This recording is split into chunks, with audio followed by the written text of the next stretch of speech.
malam-malam sendirian di sini nggak aman, Mbak. Kalau mau, istirahat di tempat abang dulu aja. Malam itu, orang-orang salah paham. Seorang ojol terlihat berhenti lama di pinggir jalan bersama bule cantik yang sendirian. Ada yang menatap curiga. Ada yang berbisik kotor. Tak ada yang tahu. Satu keputusan kecil malam itu akan mengubah hidup mereka selamanya. Assalamualaikum warahmatullahi wabarakatuh. Halo sahabat semua. Selamat datang kembali di channel ini. Sebelum lanjut ke kisahnya, pastikan kalian subscribe, like, dan share. Karena cerita ini bukan sekadar drama. Ini tentang prasangka, ketulusan, dan takdir yang datang dari arah tak terduga. Lampu-lampu jalan memantul di aspal yang masih basah oleh hujan sore. Malam itu tidak ramai, tapi juga tidak benar-benar sepi. Beberapa kendaraan melintas cepat, seolah ingin segera sampai tujuan. Di tengah semua itu, Rizal, seorang pengemudi ojek online berusia 30-an, menghentikan motornya di pinggir jalan. Aplikasi di ponselnya baru saja berbunyi, order dibatalkan. Rizal menghela napas panjang. Sejak sore, ia belum mendapat penumpang yang benar-benar menghasilkan. Saldo tipis, bensin hampir habis, dan tubuhnya mulai lelah. Ia menepi, berniat beristirahat sebentar sebelum memutuskan apakah akan lanjut narik atau pulang. Saat itulah matanya menangkap sosok yang tidak biasa. Di bawah lampu jalan yang temaram, seorang wanita asing berdiri kebingungan. Rambut pirangnya terurai, wajahnya pucat, matanya terlihat panik. Ia menggenggam ponsel, tapi layar itu gelap, mati. Pakaiannya rapi, bersih, tapi tubuhnya jelas kelelahan. Rizal ragu. Pengalaman di jalan mengajarkannya satu hal, tidak semua yang terlihat butuh pertolongan benar-benar aman. Namun instingnya menolak untuk langsung pergi. Wanita itu menatapnya, lalu melangkah mendekat dengan hati-hati. "Excuse me, please." Suaranya pelan, nyaris tenggelam oleh suara kendaraan. Rizal membuka helmnya. "Kenapa, Mbak?" Bahasa Inggrisnya pas-pasan, tapi cukup untuk menangkap satu hal penting. Wanita itu kehilangan dompet. Uangnya habis. Aplikasinya tidak bisa dipakai. Ia tidak tahu harus kemana. Beberapa pengendara lain melambatkan laju motor mereka. Ada yang melirik. Ada yang tersenyum miring. Dua orang di seberang jalan bahkan berhenti sejenak, memperhatikan. Ojol sama bule," bisik seseorang. "Malam-malam lagi." Rizal mendengar. Dadanya mengencang. Ia belum melakukan apa-apa, tapi prasangka sudah lebih dulu muncul. Wanita itu memperkenalkan diri. "My name is Emma," katanya lirih. "I don't have money." Rizal menatap jam di ponselnya. Sudah lewat pukul 10 malam. Jalan ini bukan tempat yang ramah bagi orang asing sendirian. "Kamu mau kemana?" tanyanya. Emma menggeleng. Matanya berkaca-kaca. Ia terlihat menahan tangis, seperti seseorang yang sudah terlalu lama berpura-pura kuat. Rizal menelan ludah. Di kepalanya, berbagai kemungkinan berputar.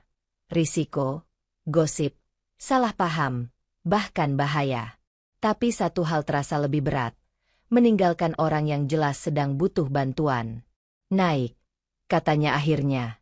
"Singkat. Kita cari tempat aman dulu." Emma ragu sejenak, lalu mengangguk.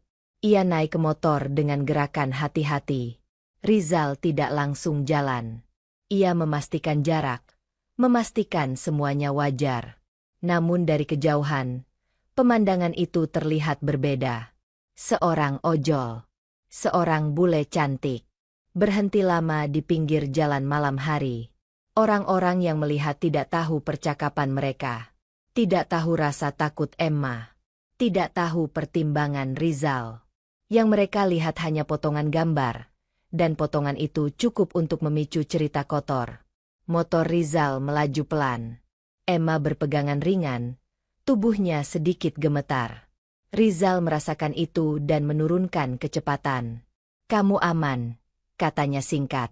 "Tenang." Emma mengangguk, meski wajahnya masih tegang. Malam itu, tanpa mereka sadari, takdir mulai bergerak. Bukan hanya tentang seorang ojol dan seorang bule kehabisan uang, tetapi tentang bagaimana satu keputusan sederhana bisa mengubah segalanya.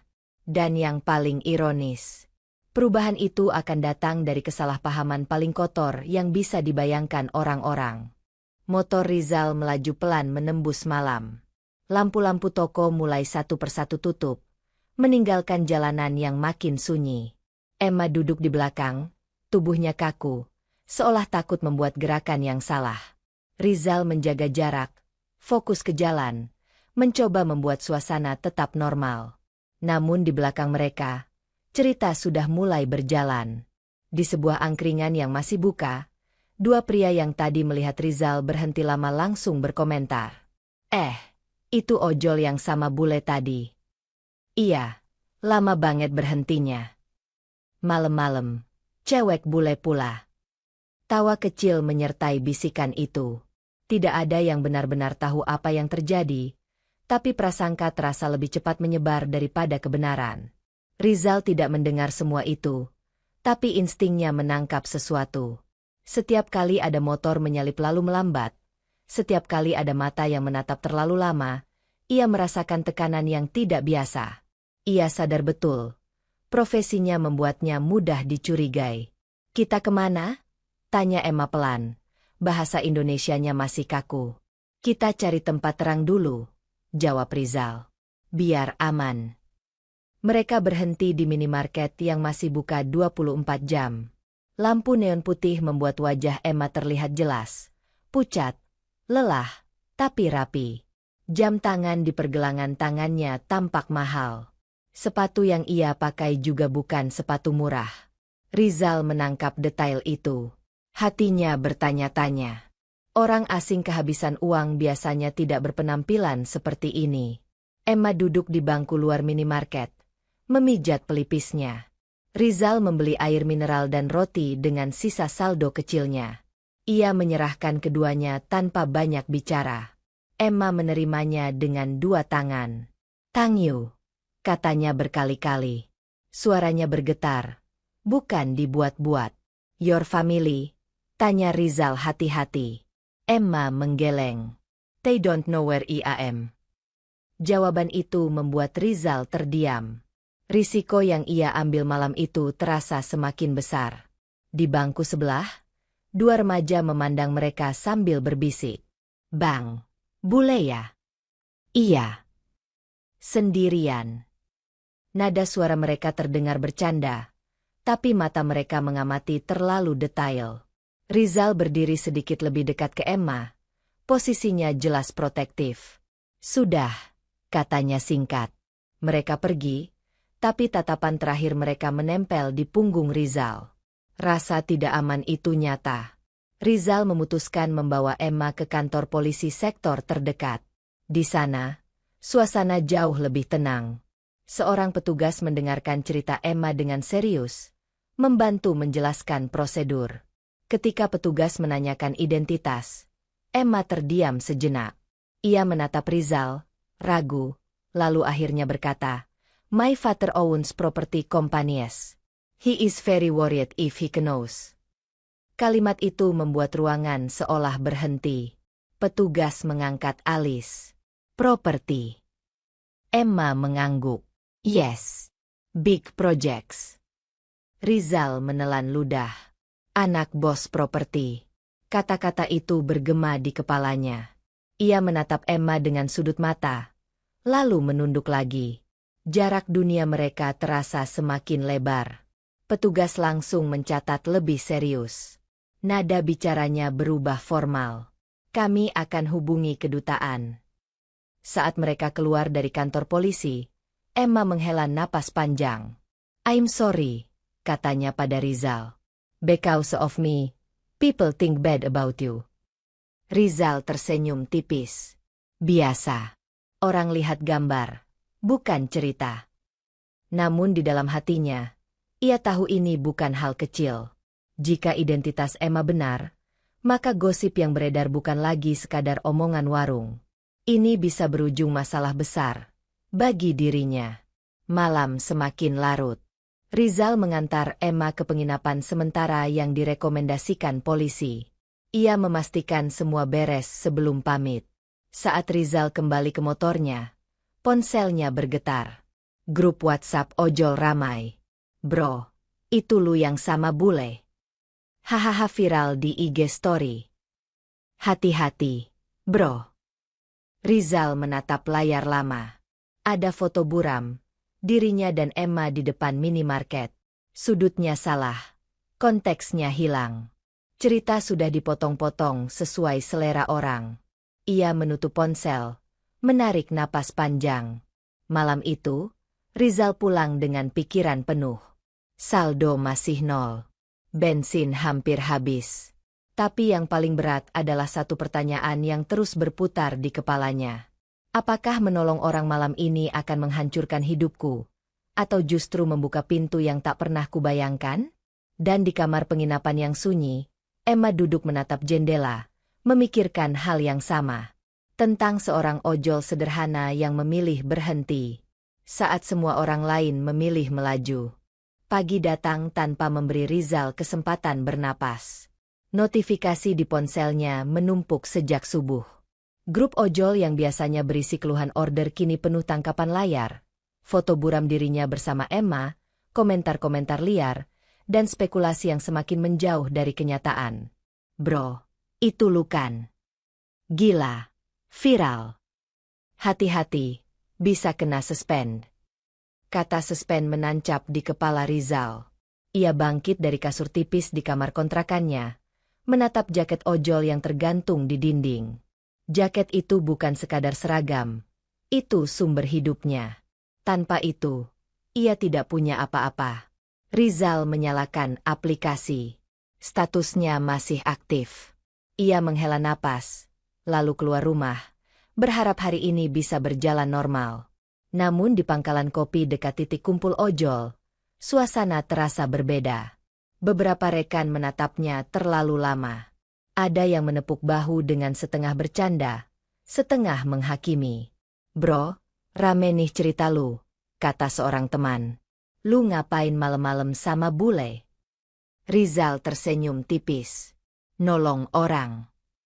Ya, orang luar gitu loh, sahut yang lain, nada suaranya merendah, seolah paham maksudnya. Rizal tidak menjawab. Ia tahu, penjelasan panjang hanya akan jadi bahan olok-olok baru. Ia menyalakan motor dan pergi. Order pertama masuk. Rizal mengantar penumpang seperti biasa. Tapi setiap berhenti di lampu merah, ia merasa ada mata yang mengamati. Beberapa orang memegang ponsel, menoleh, lalu berbisik. Identitasnya sebagai ojol yang sama bule telah mendahuluinya. Menjelang siang, ponselnya kembali bergetar. Kali ini dari pihak aplikasi. Mohon klarifikasi terkait laporan pengguna. Bunyi pesan singkat itu. Jantung Rizal berdegup kencang. Ia menepi, duduk di tepi jalan, menatap layar. Ia diminta datang ke kantor layanan mitra. Tidak ada tuduhan jelas, tapi nadanya cukup untuk membuat lututnya lemas. Di kantor layanan, Rizal duduk menunggu. Dinding putih, kursi plastik, dan antrean panjang membuat waktu terasa melambat. Seorang petugas memanggil namanya. Ada laporan soal perilaku tidak pantas, kata petugas itu, datar. Rizal menarik napas. Saya menolong orang yang kehabisan uang. Petugas mengangguk, mencatat. Kami akan verifikasi. Sementara, akun Anda kami pantau. Pantau. Bukan diblokir, tapi cukup dekat untuk membuat hidupnya tak tenang. Di tempat lain, Emma menjalani hari yang tidak kalah berat. Di penginapan, ia menerima panggilan video yang akhirnya tersambung. Wajah seorang pria paruh baya muncul di layar. Ayahnya. Raut wajahnya tegang, antara marah dan cemas. "Where are you?" tanyanya. Emma menjelaskan dengan singkat, berhati-hati. Ia menyebut kehilangan uang, bantuan polisi, dan seorang pengemudi yang menolongnya.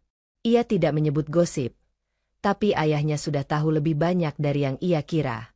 "We are sending people," kata ayahnya tegas. "Now." Emma menutup panggilan dengan perasaan campur aduk. Ia lega, tapi juga takut. Apa yang akan terjadi pada Rizal ketika orang-orang berpengaruh itu datang? Sore hari, dua pria asing datang ke penginapan. Mereka sopan, rapi, dan jelas bukan orang sembarangan. Mereka berbicara dengan pihak hotel, lalu menemui Emma. "We're here to help," kata salah satu dari mereka. Emma mengangguk. "Please, don't hurt him," katanya cepat. "He did nothing wrong." Pria itu menatapnya serius. "We just want the truth." Di sisi lain kota, Rizal pulang lebih awal. Ia duduk di teras kontrakan, memandangi jalan. Tetangga lewat, ada yang menyapa singkat, ada yang berpura-pura sibuk. Tekanan itu nyata dan sunyi. Malam datang. Rizal menerima pesan tak dikenal. "Kami ingin bertemu." Ini tentang Emma. Tangannya gemetar. Ia menatap ponsel lama, lalu menghela napas. Ia tidak lari. Ia memilih datang. Di sebuah kafe sederhana, dua pria itu sudah menunggu. Mereka tidak mengancam. Mereka bertanya dengan tenang. Rizal menjawab apa adanya. Tentang jalan malam, tentang saldo nol, tentang keputusan berhenti. Setelah lama mendengarkan, salah satu dari mereka berkata, "You protected her." Kalimat itu membuat Rizal terdiam. Malam itu, ketika Rizal pulang, ia tidak tahu apakah hidupnya akan runtuh atau bangkit. Tapi satu hal pasti, ia telah berdiri di ujung tanduk, dan apapun yang terjadi selanjutnya akan mengubah segalanya. Rizal tiba di lobi hotel dengan langkah ragu. Bangunan itu jauh dari dunia yang biasa ia kenal. Lantai mengilap, pendingin ruangan dingin, dan resepsionis yang berbicara pelan. Ia merapikan jaket ojolnya, merasa kecil di tengah kemewahan yang asing. Emma sudah menunggu. Wajahnya terlihat lebih tenang, tapi matanya menyimpan kekhawatiran. Ketika melihat Rizal, ia berdiri dan tersenyum lega. "Thank you for coming," katanya. Mereka dipersilakan masuk ke sebuah ruangan pertemuan. Dua pria yang sebelumnya menemuinya di kafe sudah ada di sana, bersama seorang wanita berpenampilan tegas. Tak lama kemudian, seorang pria paruh baya masuk, ayah Emma. Auranya kuat, suaranya tenang namun berwibawa. Rizal berdiri, menunduk sopan. "Selamat malam, Pak." Pria itu mengangguk. "Duduklah." Pertemuan dimulai tanpa basa-basi. Ayah Emma memandang Rizal lama, lalu berkata, "Kami melihat banyak cerita di luar. Kami ingin mendengar langsung darimu." Rizal menelan ludah. Ia menceritakan semuanya dari awal, dengan bahasa sederhana dan jujur. Tentang malam yang sepi, tentang Emma yang kebingungan, tentang saldo nol, tentang keputusan berhenti yang diambil bukan karena keberanian, tapi karena nurani. Ia tidak menambah atau mengurangi apapun. Ruangan hening. Emma sesekali mengangguk, menguatkan cerita Rizal. Wanita yang tadi duduk di sudut mencatat sesuatu. Dua pria penghubung saling bertukar pandang. Akhirnya ayah Emma berbicara. "Orang-orang menyangka yang buruk," katanya pelan. "Kami juga sempat khawatir." Ia berhenti sejenak, lalu menatap Rizal. "Tapi dari ceritamu, kau melindunginya." Kalimat itu terasa seperti beban yang dilepaskan dari dada Rizal. Ia mengangguk, tanpa berani tersenyum. Ayah Emma melanjutkan, "Kami akan meluruskan kabar yang beredar. Kami tidak ingin orang yang berbuat baik justru dirugikan." Emma menoleh ke Rizal. Matanya berkaca-kaca. "I told them," katanya pelan. "You were kind." Namun kejutan belum selesai. Wanita yang mencatat tadi menyerahkan sebuah map. Ayah Emma mendorongnya ke arah Rizal. "Kami ingin menawarkan sesuatu," katanya. Rizal membuka map itu perlahan. Isinya bukan uang tunai, melainkan tawaran kerja, pelatihan logistik, posisi operasional, kesempatan belajar. Dunia yang sama sekali baru. Kami selalu butuh orang yang jujur dan bertanggung jawab, kata ayah Emma. Apa yang kau lakukan menunjukkan karakter. Rizal terdiam. Tawaran itu menggiurkan. Terlalu menggiurkan. Ia membayangkan kontrakannya, motor tuanya, dan jaket ojol yang selama ini menjadi penopang hidup. Ia juga membayangkan tatapan orang-orang yang tadi mencibir. Pak, katanya hati-hati, saya bukan orang sekolah tinggi. Ayah Emma tersenyum tipis. Karakter tidak diajarkan di kampus. Emma memandang Rizal dengan harap dan takut sekaligus. You don't have to decide now, katanya.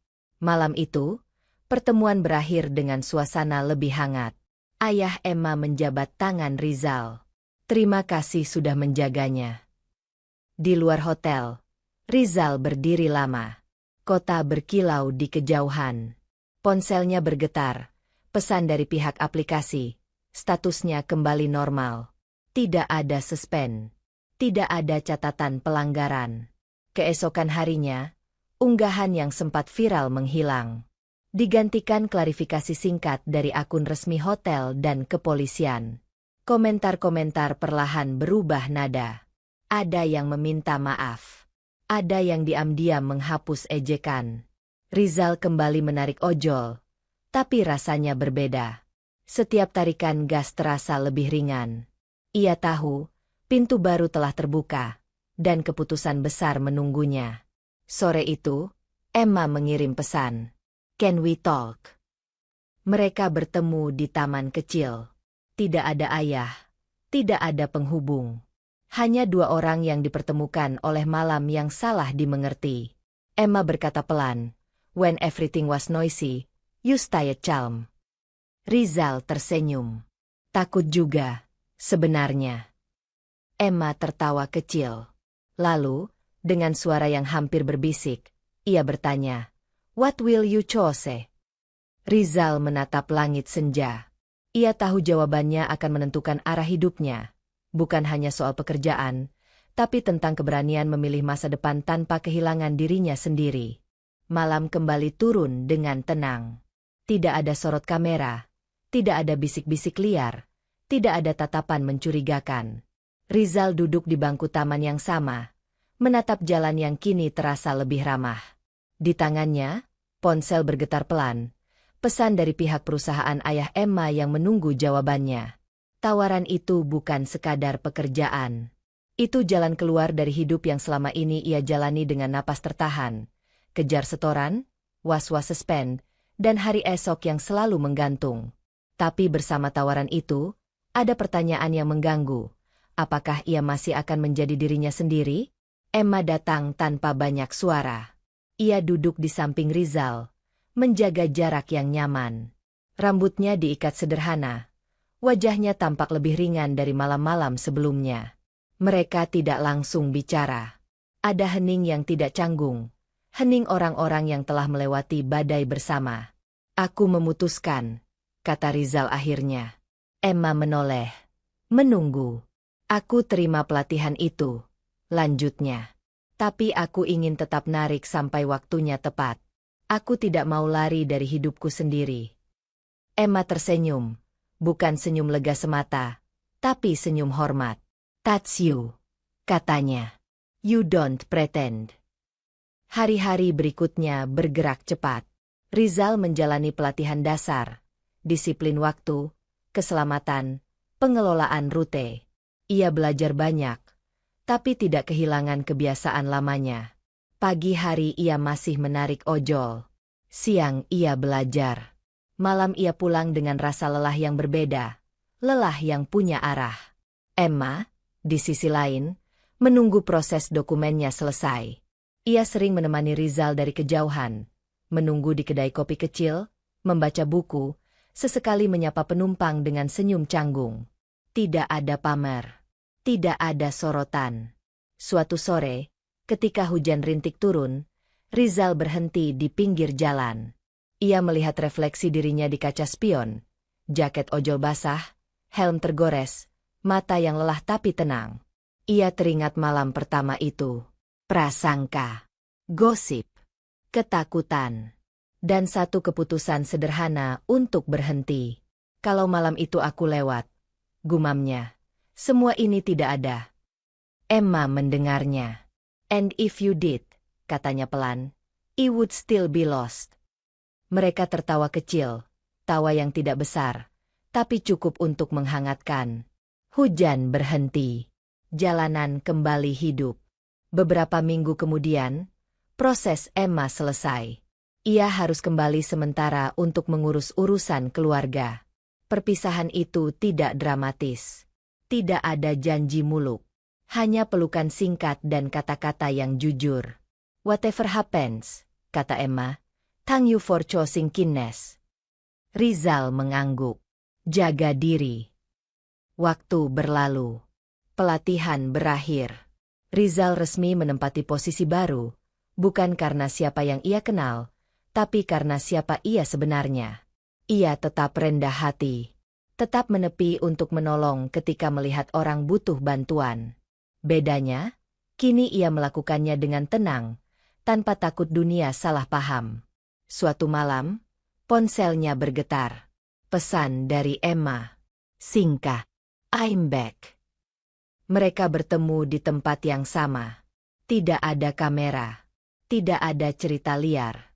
Hanya dua orang dewasa yang memahami harga sebuah keputusan. Mereka berjalan pelan, berdampingan, membiarkan kota menjadi saksi. People still talk, kata Rizal. Emma tersenyum. They always will. Rizal menghela napas. Yang penting, kita tahu ceritanya. Di bawah lampu jalan, mereka berhenti. Tidak ada janji besar. Tidak ada rencana diumumkan. Hanya kesepakatan sunyi untuk melangkah pelan, jujur pada diri sendiri, dan setia pada kebaikan yang pernah dipilih. Malam itu, bagi dunia, mungkin biasa saja. Bagi mereka, malam itu mengubah segalanya. Bukan karena gosip yang beredar, melainkan karena keputusan untuk tetap manusia ketika prasangka datang lebih dulu. Dan di jalan yang sama, Rizal kembali melaju, bukan untuk lari dari hidupnya, tapi untuk menyambut masa depan dengan kepala tegak.